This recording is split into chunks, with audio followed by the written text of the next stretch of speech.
इस भाषण में जिस मुद्दे पर पूरा देश का ध्यान खींचा वो मुद्दा क्या था? घुसपैठियों का। और आप खुद सुनिए कि इन घुसपैठियों को प्रधानमंत्री मोदी ने कौन सा अल्टीमेटम दिया है। ये घुसपैठिए भोले भाले आदिवासियों को भ्रमित करके उनकी जमीनों पर कब्जा कर रहे हैं। ये देश सहन नहीं करेगा। और इसलिए मेरे प्यारे देशवासियों, जब डेमोग्राफी परिवर्तन होता है, सीमावर्ती क्षेत्रों में डेमोग्राफी में परिवर्तन होता है, तब राष्ट्रीय सुरक्षा के लिए संकट पैदा होता है। देश की एकता, अखंडता और प्रगति के लिए ये संकट पैदा।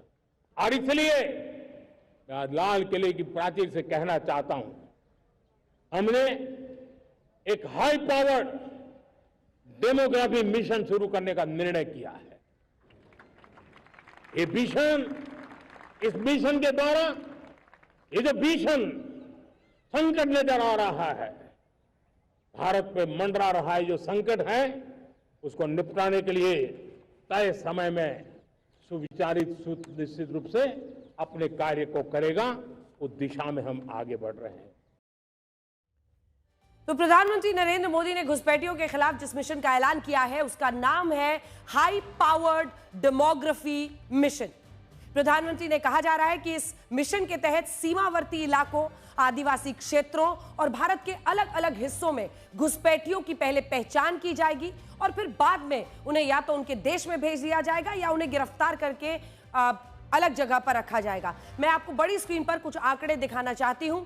सबसे पहले आपको बताते हैं, 2016 में तत्कालीन केंद्रीय गृह राज्य मंत्री किरेन रिजिजू ने राज्यसभा में बताया था कि भारत में बांग्लादेशी घुसपैठियों की संख्या 2 करोड़ हो सकती है। जो भारत में बांग्लादेशी घुसपैठी हैं, इसके बारे में किरेन रिजिजू ने कहा था कि वो संख्या भारत में 2 करोड़ लोगों की हो सकती है। दिसंबर 2017 में भी केंद्रीय गृह मंत्रालय ने राज्यसभा में बताया था कि भारत में 40,000 रोहिंग्या मुसलमान हो सकते हैं जो घुसपैठ करके भारत में आए हैं। 40,000 का आंकड़ा दिया गया है। संसद में सरकार का जवाब है ये साल 2017 में। फैक्ट्स के साथ आपको बता रहे हैं, क्योंकि अगर आप रोहिंग्याओं की बात करें तो यही वही मुस्लिम समुदाय से आने वाले लोग हैं जिन्हें म्यांमार की सरकार अपना नागरिक नहीं मानती और ये कहती है कि ये सारे रोहिंग्या बांग्लादेश से घुसपैठ करके म्यांमार में आए थे। पिछले कुछ सालों में जब इसी विवाद को लेकर म्यांमार में इन रोहिंग्याओं के खिलाफ हिंसा हुई तो ये पहले बांग्लादेश आ गए और जब बांग्लादेश में इन्हें सुख सुविधाएं नहीं मिली तो ये धीरे धीरे पश्चिम बंगाल के रास्ते घुसपैठ करके भारत में आ गए और इनकी संख्या 40,000 से ज्यादा तो खुद सरकार ही मानती है। अगर आप इस नक्शे को देखेंगे तो बीएसएफ ने 2017 से 2021 के बीच कुल 6,712 घुसपैठियों को भारत में दाखिल होते वक्त गिरफ्तार किया था। नंबर्स आपके सामने। अब इसको आप जिस तरह से देखेंगे किस रास्ते से वो आए तो ये देखना बहुत दिलचस्प है। सबसे पहला नंबर है घुसने की कोशिश में कितने घुसपैठिए गिरफ्तार हुए, ये वो नंबर है जो आपको देखना होगा। सबसे ऊपर जूम इन करके अगर हम दिखा सके, ये 6,712 है, 6,712।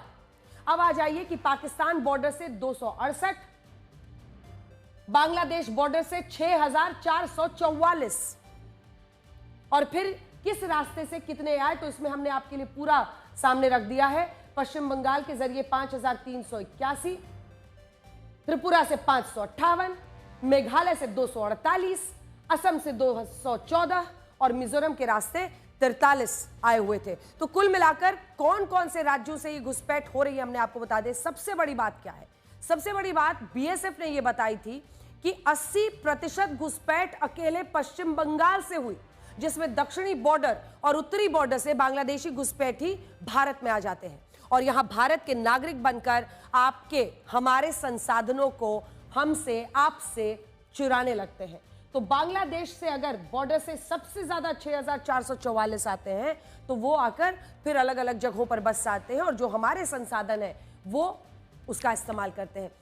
अब हम कुछ तस्वीरें आपको दिखाना चाहते हैं।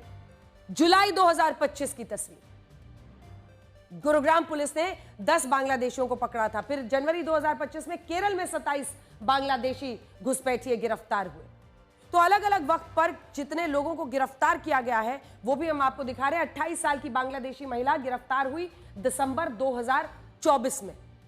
उसके बाद जो आंकड़े सामने आए हैं, ये 28 साल की महिला और ये गुरुग्राम में पुलिस ने, जो हमने आपको शुरू में ही दिखाया था, इन सभी लोगों को गिरफ्तार किया गया। अब इस बात को समझिए, जो बांग्लादेश से घुसपैठ करके पहले पश्चिम बंगाल में आई थी ये महिला, फिर दिल्ली में 6 सालों से रह रही थी, हमारे नागरिकों के संसाधनों का इस्तेमाल कर रही थी, लेकिन जब प्रधानमंत्री नरेंद्र मोदी इन घुसपैठियों को देश से निकालने की अब बात कर रहे हैं और इसकी शुरुआत भी हो गई है। मई 2025 में भारतीय वायुसेना के विमानों से 300 घुसपैठियों को वायुसेना के विमान से बांग्लादेश भेजे गए। 300 घुसपैठिए, यह मई 2025 की बात है। फॉरेनर्स एक्ट 1946 के तहत यह कार्रवाई की गई और 300 लोगों को बाकायदा वायुसेना के विमानों ने 300 घुसपैठियों को बांग्लादेश वापस भेजा था। और हम आपको बता रहे हैं कैसे फॉरेनर्स एक्ट ये जो है वो उसमें लागू होता है। घुसपैठियों पर जो एक्शन लिया गया है 2023-24 2331 घुसपैठिए भेजे गए, इनमें 411 बांग्लादेशी थे। तो कुल मिलाकर जो ये नंबर्स आपके सामने आ रहे हैं ये वाकई ऑन ग्राउंड दिख रहा है। तो 2331 घुसपैठियों को अगर भेजा गया है तो ये बता रहा है कि इस पर कार्रवाई की शुरुआत तो हो चुकी है। अब हम आपको बताते हैं इस नक्शे को देखेंगे तो भारत में सबसे ज्यादा घुसपैठिए बांग्लादेश और म्यांमार से आ रहे हैं। मैं आपको ये सारे पॉइंट्स दिखाती हूं जहां से ये घुसपैठ हो रहा है। कमजोंग, फेक, ये पूरा आप समझ लीजिए, ये जो बॉर्डर है, स्याहा, लोंगक्लाई, चंफाई, मोरे तामू सेक्टर, कमजोंग, फेक, मोन, तिरप, चांगलांग, ये लोंगडिंग, ये तमाम म्यांमार बांग्लादेश बॉर्डर से भारत में जो घुसपैठ हो रही है ये म्यांमार का पूरा हिस्सा है और यहीं से ये घुसपैठ आगे की तरफ हो रही है। और यही भारत के लिए इस वक्त चिंता की बात है जिसकी चर्चा आज प्रधानमंत्री नरेंद्र मोदी ने की है। अगर ये म्यांमार का पूरा हिस्सा जो सफेद में आप देख रहे हैं, यहां से ये वो भारत के सीमावर्ती इलाके हैं जहां से ये घुसपैठ अलग अलग जगहों से की जा रही है। आप हमारे देश में इस भीड़ को देखिए जहां आबादी ज्यादा है और उनके लिए संसाधन कम और सीमित है, लेकिन इन कम संसाधनों में भी कई घुसपैठिए हमारे देश के लोगों की नौकरी, बिजली, पानी पर कब्जा करके बैठे हैं। और इसलिए भी बच जाते हैं ये क्योंकि हमारे देश में इन्हें रोकने के लिए कोई ठोस व्यवस्था नहीं थी। आज भी अगर हमारे सुरक्षा बल इन घुसपैठियों को गिरफ्तार कर ले तो इन्हें रखने के लिए पर्याप्त डिटेंशन सेंटर्स नहीं है अलग अलग जगहों पर, क्योंकि आपको ह्यूमैनिटी की ये मांग होती है कि आपको कम से कम जो मूलभूत सुविधाएं हैं वो उनको देनी पड़ेंगी। और अगर आप मूलभूत सुविधाएं देते हैं तो ऐसे में ये जो सेंटर्स बनते हैं इनको रखने के लिए वो आपके पास नहीं है। असम में सिर्फ 6 ऐसे डिटेंशन सेंटर्स हैं, पश्चिम बंगाल में भी 5 से 6 ऐसे सेंटर्स हैं, दिल्ली में भी मुख्य रूप से 3 ही जगहों पर घुसपैठियों को रखा जा सकता है। और ऐसा कहा जाता है कि पंजाब में तो अमृतसर की सेंट्रल जेल को डिटेंशन सेंटर बनाना पड़ा है क्योंकि वहां डिटेंशन सेंटर है ही नहीं। तो हम आपको बता रहे हैं असम में 6, पश्चिम बंगाल में 6, दिल्ली में 3 और पंजाब में कितने हैं। तो भारतीय संविधान का अब ये पंजाब में जैसा हमने आपको बताया अमृतसर जेल को ही डिटेंशन सेंटर बनाया गया है। भारतीय संविधान का अनुच्छेद 11 हमारी संसद को यह स्पष्ट रूप से अधिकार देता है कि वो नागरिकता से जुड़े कानून बना सकती है और इसमें यह भी शामिल है कि कौन नागरिक बनेगा, किसकी नागरिकता खत्म होगी और नागरिकता से जुड़े बाकी नियम क्या होंगे। और इसीलिए हम आपको बता रहे हैं कि संविधान का अनुच्छेद 11 यह तय करता है। अभी हमारे देश में घुसपैठियों की पहचान के लिए सबसे ठोस प्रक्रिया एनआरसी की मानी जाती है, जिसमें देश के नागरिकों का एक रजिस्टर बनाया जाता है। भारत के असम राज्य में तो नागरिकों का ऐसा रजिस्टर बनाने की कोशिश हुई है। घुसपैठियों की जो पहचान के लिए ये लाई गई है एनआरसी की प्रक्रिया, जो पूरी हम बता दें आपको, देश भर में लागू नहीं हो पाई है एनआरसी की प्रक्रिया, लेकिन असम में शुरू हो चुकी है। एनआरसी का जिक्र होते ही नागरिक छीनने का भ्रम फैलाया जाता है और अक्सर इस वजह से इसको रोक दिया जाता है। इसी के साथ साथ असम में इसकी शुरुआत हुई है, जिसके बारे में अब हम आपको बताना चाहते हैं, क्योंकि भारत के असम राज्य में नागरिकों का ऐसा रजिस्टर बनाने की कोशिश हुई, लेकिन पूरे देश में आज तक कभी नागरिकों का ऐसा कोई भी, जिसे आप कहते हैं कंसोलिडेटेड डेटा, नहीं बना। इसके ना बन पाने की एक वजह यह है कि हमारे देश में जैसे ही हमने आपको बताया एनआरसी, उसके बाद से ये भ्रम फैलाया जाता है कि इससे लोगों की नागरिकता चली जाएगी, इससे भारत के मुसलमानों की नागरिकता छीन ली जाएगी। बड़ी बात क्या है वो ये कि घुसपैठियों का ये मुद्दा पश्चिम बंगाल में बहुत बड़ा है और पश्चिम बंगाल में अगले साल विधानसभा के चुनाव होने हैं, जहां मुस्लिम आबादी 27% है। अगले साल यहां पर विधानसभा चुनाव है। मुख्यमंत्री ममता बनर्जी आरोप लगाती हैं कि केंद्र सरकार घुसपैठियों की बात करके पश्चिम बंगाल के मुसलमानों को निशाना बना रही है।